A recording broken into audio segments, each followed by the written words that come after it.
मानावाला में ईद के तीसरे रोज भी बच्चा पार्टी की मौज मस्तियां जारी हैं। ईदी समेटने के बाद बच्चों ने पार्कों में डेरे जमा लिए हैं। रिपोर्ट कर रहे हैं मियां शेर मोहम्मद जरगर।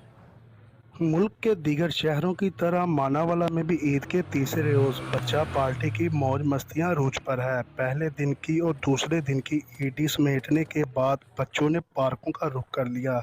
मुस्कुराते चेहरे बच्चे ईद को खूब एंजॉय करने लगे। कोई लैंडस्लाइडिंग लेने में मगन है तो कोई झूले लेने में मसरूफ है। ईद का तीसरा रोज है। हम माना वाले पार्क में एंजॉय करने आए हैं। हमने ईद इकट्ठी की है और खूब एंजॉय करेंगे।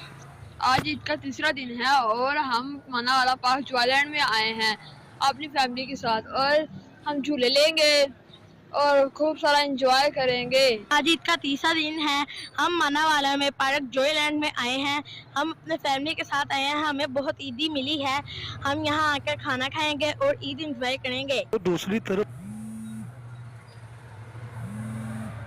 बच्चों का कहना था कि आज पार्क में आए हैं, सब बच्चे खूब हुल्ला गुल्ला कर रहे हैं। कल की इकट्ठी की हुई ईदी आज पार्कों में उड़ा रहे हैं। मानावाला में ईद के तीसरे दिन बच्चों ने पार्कों का रुख कर लिया और झूला झूलते दिखाई दे रहे हैं। कैमरा टीम के साथ मियां शेर मोहम्मद जरगर, नुमाइंदा सच न्यूज़, माना।